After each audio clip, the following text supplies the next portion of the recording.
Feeling mo ba lahat ng tao na una na? Yung iba kasal na, may bahay na, may business na. Ikaw?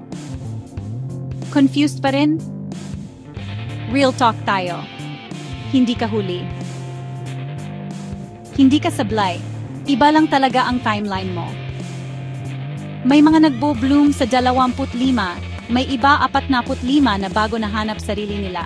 Yung iba nahanap agad ang love. Ikaw baka kailangan mo munang mahalin sarili mo. Tandaan, hindi mo kailangan i-compare ang chapter 2 mo sa chapter 20 ng iba. Hindi tayo sabay-sabay. Hindi rin tayo pare-pareho ng laban. Hindi ka delayed, dahan-dahan ka lang nagbubukas, sa tamang panahon, sa tamang paraan. Kaya wag kang ma-pressure sa ingay ng mundo.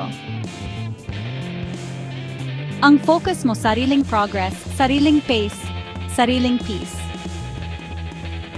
Minsan, ang totoong growth, tahimik. Pero solid. Pangmatagalan. Tuloy lang. Hindi mo man nakikita, pero umaangat ka na.